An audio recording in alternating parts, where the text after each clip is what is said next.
थे। आप इस शहर के 2 नंबर धंधे वालों को हफ्ता वसूली करने के लिए, उनसे हफ्ता मांगने के लिए आपने वहां पर उनको डराने का काम किया। और अगर आपने झुटलाया तो शेख हसीन साबित करेगा वीडियो वायरल करके शहर के अंदर आप झुटला कर। मैं पहले भी कहा करता था कि ये शहर के अंदर शेख रशीद परिवार ने कभी भी किसी के आगे जाकर सर नहीं झुकाया सत्ता के लिए। ये अमन चौक वाले भी रेंगते हुए ये मुशाहिद चौक पहुंचे और इस्लामाबाद वाले भी रेंगते हुए वहां पहुंचेंगे और ये आजाद खोली के जनता दल के लोग भी रेंगते हुए मुफ्ती इस्माइल के पास ही पहुंचेंगे। इंसानियत की सारी हदों को फलांग कर दहशत पसंद भेड़िए बस्ती में आ गए। मैं तो सिर्फ शायर हूं, मिसरों में ही काम कर सकता हूं कि इंसानियत की सारी हदों को फलांग कर दहशत पसंद भेड़िए बस्ती में आ गए। शेरों ने जब से छोड़ दिया है दहाड़ना, आवारा कुत्ते शहर में मस्ती में आ गए। आपके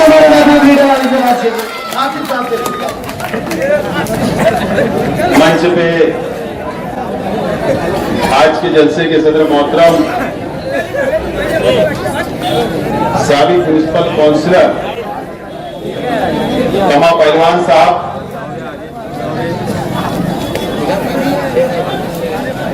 शेख रशीद साहब,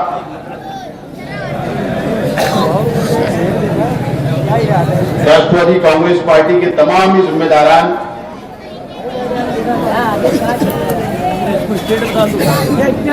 और जिन लोगों ने शेख रशीद साहब, अजीत दादा पवार साहब, जयंत पाटिल साहब और झिरवाल साहब को जिन लोगों ने तोहफे में जो तलवार दी थी, ऐसे तमाम ही हमारे साथी और वो लोग जिन लोगों ने महंगी कीमत पर तलवार को खरीदा, ऐसे तमाम ही हमारे साथी। सबसे पहले मैं उन लोगों का शुक्रिया अदा करता हूं जिन्होंने तलवार तोहफे में दी और जिन्होंने तलवार को खरीदा। मैं इस इलाके की आवाम की जानिब से, मन्नान सर की जानिब से, उनके ग्रुप की जानिब से मैं तमाम ही लोगों का शुक्रिया अदा करता हूं। मंच पे तशरीफ फरमा तमाम ही बुजुर्ग हजरात, मेरे सामने तशरीफ फरमा तमाम ही बुजुर्ग हजरात, नौजवान साथी और जहां तक मेरी आवाज जा रही है ऐसी मेरी मां और बहनें। असल में अगर मेरा ऐलान नहीं होता तो शायद मैं यहां एक तकरीर नहीं करता, क्योंकि बहुत अजीब बात है कि डॉक्टर ने 15 दिन का रेस्ट कहा है कि बोलना ही नहीं है, मुक्का रहना है, लेकिन उसके बावजूद क्योंकि गले में सब सूजन आई है, लेकिन क्योंकि ऐलान हुआ था इसके लिए मुझे मुख्तसर में बोलना है। दोस्तों और साथियों, 14 अक्टूबर को शेख रशीद साहब का हम लोगों ने 40 साला जश्न मनाया, कामयाब 40 साल। और उससे पहले ये शहर में हमारे अपने जितने मुखालिफ है अपनी अपनी निजी महफिल के अंदर बैठकर ये दावा करते थे कि शेख रशीद परिवार, राष्ट्रवादी कांग्रेस पार्टी खत्म हो चुकी है, अब इनका वजूद नहीं बचेगा। मैं मुबारकबाद देता हूं मालेगांव शहर की आवाम को और खास तौर पर शेख रशीद साहब से मोहब्बत करने वाले,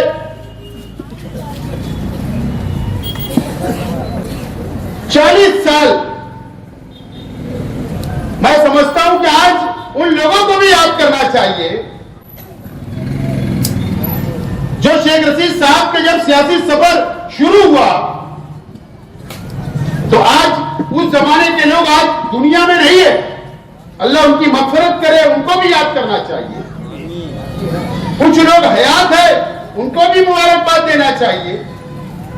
काउंसिलर से लेकर एमएलए तक और एमएलए से लेकर मेयर तक का सफर जो कामयाब रहा, और ये शहर की आवाम ने 14 अक्टूबर को ये साबित कर दिया कि शेख रशीद साहब का 40 साल सफर अभी रुका नहीं, बल्कि बहुत साल अभी इंशाअल्लाह आगे जाने वाला।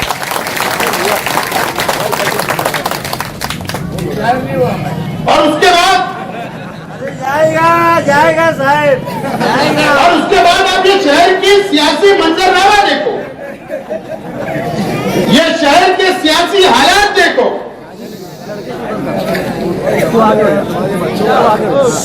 शहर के एमएलए को पहली मर्तबा अपने इच्छुक उम्मीदवारों को बोलना पड़ा। पहली मर्तबा जो लोग हम पर इल्जाम लगाते थे कि जलसा कामयाब करने के लिए हम लोग डेगे चढ़ाते हैं, तो इस मर्तबा शहर के एमएलए को उनका जलसा कामयाब करने के लिए भी इलाकेवार इन्होंने डेगे चढ़ाई और गुजारिश की कि जलसे को कामयाब। और उम्मीदवार को बोला गया, अगर तू 500 लोग नहीं लाएगा तो तेरा टिकट कट। उसको तो टिकट चाहिए, उसने वो सब किया। पहले हमको इल्जाम लगाया जाता था कि फटाका फोड़ा जाता, बैंड बजाए जाते, शोर मचाया जाता, लेकिन ये शहर ने वो दिन भी देखा 21 तारीख को हबीब लॉन से के पास जो शहर के एमएलए के वर्कर फटाका भी फोड़े, जुलूस भी निकाले, बैंड भी बजाए।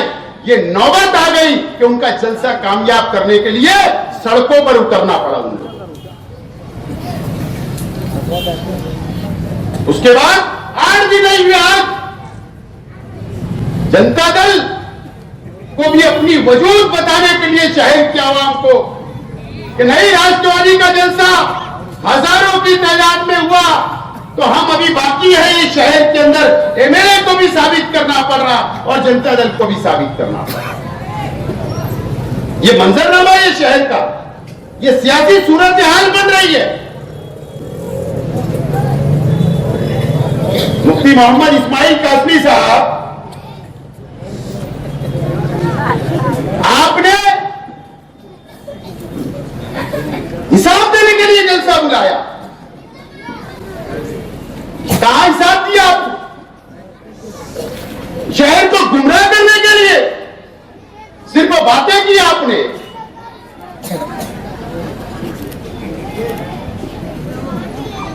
आपने फला फला किधर किधर तकरीर की, बौखलाई हुई तकरीर की, और आखिरी में बोल दिया कि गेट के ऊपर पंपलेट बट रहा है, उसके अंदर लिखा हुआ है।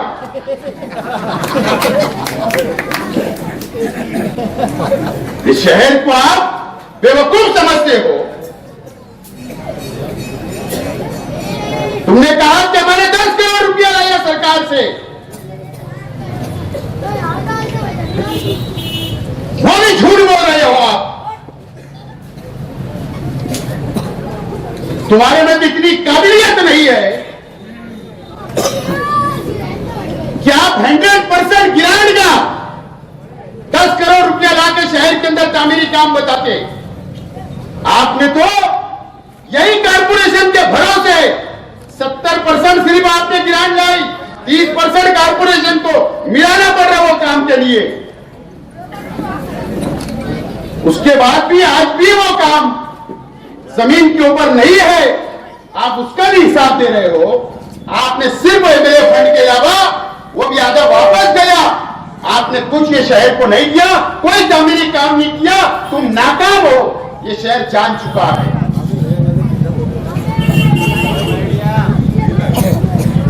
और कई लोग दिन मार रहे हैं, हमने 3 करोड़ लाया,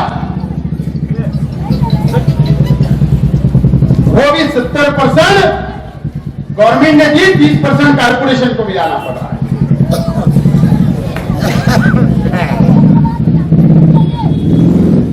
ये शहर को आप बेवकूफ बना रहे हो। आपने बहुत इल्जाम लगाया, मुझे बहुत ज्यादा बोलना नहीं है। आप पुलिस को धमकी दे रहे हो। आप पुलिस को धमकी नहीं दे रहे थे। आप इस शहर के 2 नंबर धंधे वालों को हफ्ता वसूली करने के लिए, उनसे हफ्ता मांगने के लिए आपने वहां पर उनको डराने का काम किया है। आप इतने पारसा नहीं हो, आप इतने दूध के धोए हुए नहीं हो। जब आप तकरीर कर रहे थे तो आप कम से कम अपने स्टेज के ऊपर बैठे हुए लोगों के ऊपर नजर डालते, या जो सामने पहली लाइन के अंदर बैठे हुए के ऊपर नजर डालते। तुम्हारे कार्यकर्ता, तुम्हारे पार्टी के जिम्मेदार 2 नंबर के धंधे के अंदर इन्वॉल्व है। आज भी धंधा कर रहे हो, सामने बैठे हुए। और अगर आपने झुटलाया तो शेख आसिफ साबित करेगा, वीडियो वायरल करके शहर के अंदर आप झुटला के बताओ।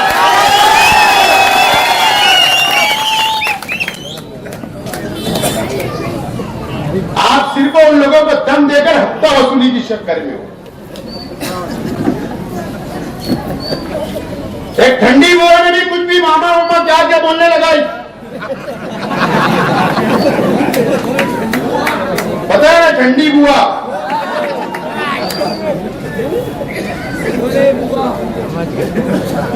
वो शख्स का रिकॉर्ड सिर्फ कमालपुरे की शौचालय के अंदर जाकर पूछो।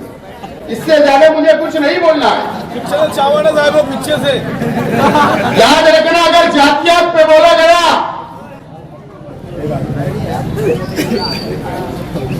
तो कमालपुरे के अंदर जलसा लेकर तुम्हारा जवाब दिया जाएगा। अगर जातियात पे बोला गया तो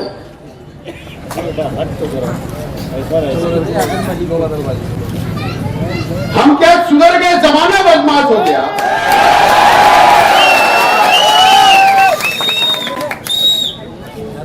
आपको नंगा कर दिया जाएगा, नंगा। ये राष्ट्रवादी के ऊपर इल्जाम लगाने से पहले चंदा खा के हम बड़े नहीं हुए। आज भी चंदा जमा किया जाता। याद रखना, मैं आज वार्निंग दे रहा हूं। और बिजली कंपनी के ताल्लुक से मुफ्ती इस्माइल साहब, आपने कंपनी से सुपारी लेकर हमारी तहरीक को डायनामेट करने का काम किया। आपको तो सीएम बुला लेता है गाड़ी के अंदर बैठने के लिए, ठेका रद्द करवा दो। और वो भी गलत बात है। आज जब चर्च के सामने पुलिस क्वार्टर का उद्घाटन हो रहा था, आप मोटरसाइकिल पर पहुंचे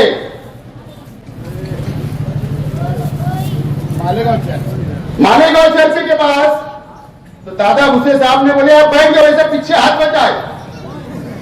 इन्होंने सीएम की गाड़ी में बैठ गए। इनको कोई बैठने के लिए नहीं कहा, लेकिन इनको यह नहीं दिख रहा था कि एक हिंदुत्ववादी सरकार का मुख्यमंत्री, एक हिंदुत्ववादी सरकार का कैबिनेट मालेगांव शहर के अंदर आया। एक प्रोटोकॉल होता, आप रेड क्रॉस के अंदर जाकर गुलदस्ता देते, वापस आ जाते, लेकिन आप उनके साथ घूमते रहे। और ताज्जुब तो जब हुआ कि शिवसेना के स्टेज के ऊपर आप जाकर बैठ गए। आपको बहुत पावर है, बहुत सुनी जाती। तो आप ये शहर का कंपनी का ठेका रद्द कर दो। 1 महीने का आपको हमने टाइम दिया है। नवंबर तक हम कुछ नहीं बोलेंगे, लेकिन नवंबर के बाद पावर कंपनी के तमाम ही अधिकारी और इस शहर का पुलिस डिपार्टमेंट इस बात को समझ ले।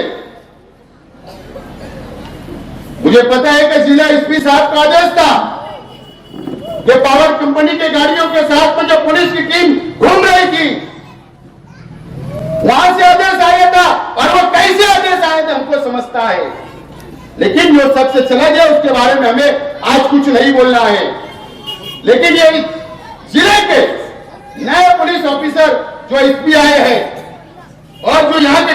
साहब आए हैं, हम उनसे गुजारिश करते हैं कि पावर कंपनी जो जुल्म कर रही है, आप जुल्म का साथ नहीं दोगे, ऐसी उम्मीद हमें है।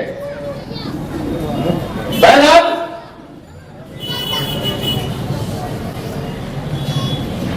ये शहर के अंदर ये समझ में नहीं आ रहा कि महागठबंधन के अंदर इतनी तनाव क्यों है। अरे इतनी जिल्लत मुफ्ती मोहम्मद इस्माइल कासमी साहब ने इन लोगों की इतनी जिल्लत, इतनी बेइज्जती कि उनके बैनर पे इनको फोटो भी जगह नहीं मिली इन लोगों को। इतनी बेइज्जती करने के बाद फिर भी यही बोल रहे हैं कि टूटे भी नहीं और जुड़े भी नहीं। हमको बोलना नहीं है, हमारी मजबूरी नहीं है, हमको उनके खिलाफ बोलना नहीं है, हम आज भी चाहते हैं गठबंधन हो जाए। इस तरीके के बयान आते हैं और एक दूसरे के खिलाफ वो बोलते जा रहे हैं। असल में अलग अलग होने का फैसला मर्द लोग लिया करते हैं, मर्द लोग।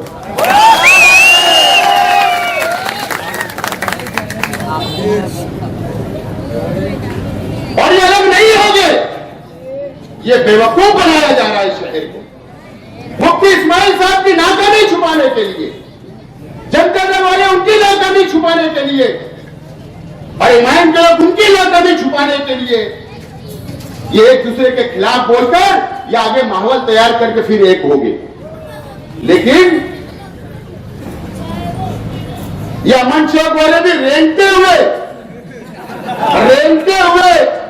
ये मुशाहिद चौक पहुंचेंगे और इस्लामाबाद वाले भी रेंगते हुए वहां पहुंचेंगे और ये आजाद खोली के जनता दल के लोग भी रेंगते हुए मुफ्ती इस्माइल के पास ही पहुंचेंगे।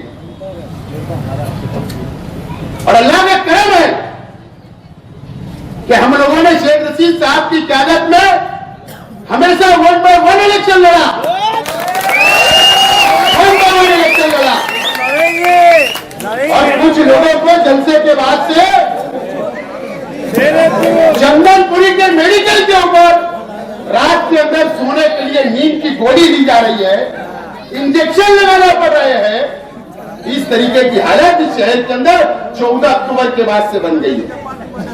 और मैं पहले भी कहा करता था कि ये शहर के अंदर शेख रशीद परिवार ने कभी भी किसी के आगे जाकर सर नहीं झुकाया सत्ता के लिए, और इंशाअल्लाह आगे भी नहीं झुकाएगा, क्योंकि आप लोगों का साथ है, आप लोगों की ताकत है।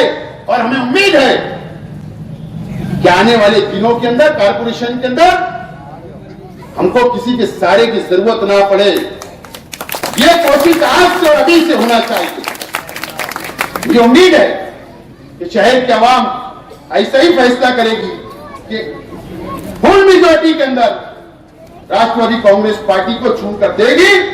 और मुफ्ती इस्माइल साहब, मैं आपका शुक्रिया अदा करता हूं कि आपके स्टेट से आपने कबूल किया कि माजी आमदार शेख आसिफ उनके अपने इलाकों के अंदर काम कर। रौनकाबाद की रोड बनी, बोले हाँ बनी, शेख आसिफ ने बनाया। जामी नगर की बनी, शेख आसिफ ने बनाया। और बोले तामीरी काम बोले शेख आसिफ कर रहा है, लेकिन वो बोले उनके इलाकों में कर रहा है कि फिर तुम्हारी गली बना दूं, तुम्हारी गली में रोड बनाओ। अरे जहां काम की जरूरत है वहां बनाएंगे, जहां मुनाफा है वहां बनाएंगे। और अभी तो सिर्फ वो ये टेलर है, अभी पिक्चर बाकी है इस इलाके के अंदर, बहुत काम बाकी है। बहरहाल हम लोग शेख रशीद साहब की क़यादत में हमेशा लड़कर संघर्ष करके हम लोग कामयाब हुए। हमारा तो ये मानना है कि मारे मरद, मार खाए मरद और भागे मरद, लेकिन रेंगते हुए नहीं जाएंगे। केरल की तरह रेंगते हुए कभी नहीं जाएंगे। आपका वेकार हमेशा जिंदा रखने का काम करेंगे। बहुत बहुत शुक्रिया।